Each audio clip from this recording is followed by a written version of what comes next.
मेरा नाम शिवयोगी सिद्धलिंग शिवाचार्य, काशी पीठ से मैं दीक्षित हूँ। काशी से। संसार में क्या है?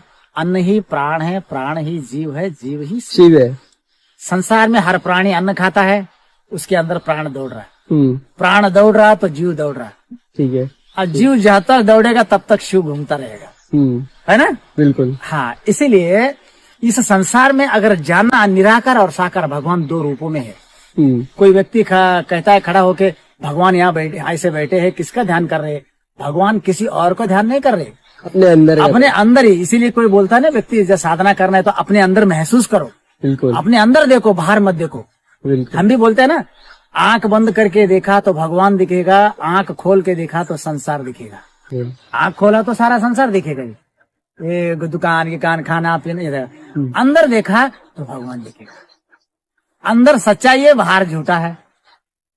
हम इस झूठ के संसार से सच्चाई की ओर बढ़ना है, बिल्कुल, है ना? ये इसीलिए हमको भगवान ने 100 साल का उम्र दिया महसूस करने के लिए। अगर वो इसको कम पड़ता है तो भगवान ने उसके लिए और बढ़ाने का क्षमता दिया उसके अंदर।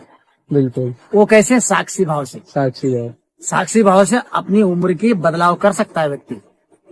बिल्कुल। हाँ, ठीक है। ये कई लोग तुमको बताए भी होंगे। ठीक है। इसीलिए पुराने साधु संत ऋषि मुनि 200 साल 300 साल रहते थे। वो क्यों? वो साक्षी भाव होके जिंदगी जीते थे, इससे इसीलिए उनकी उम्र बढ़ जाता था। बिल्कुल। हम साक्षी भाव से दूर है, इसीलिए हमारे मृत्यु नजदीक आता है हमारे लिए। सूरज है, कहाँ दिखाई देता है? वहाँ दिखाई देता है। हाँ?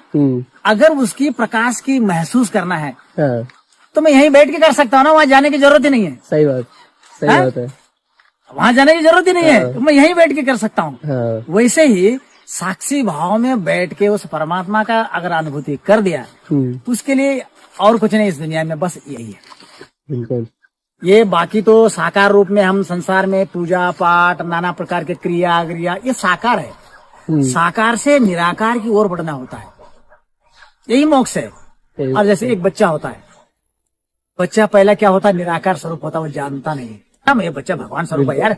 बिल्कुल। वो जब बच्चा बड़ा हो जाता है वो साकार बन जाता है, और फिर वो बड़ा होने के बाद फिर उनको निराकार की ओर बढ़ना होता है।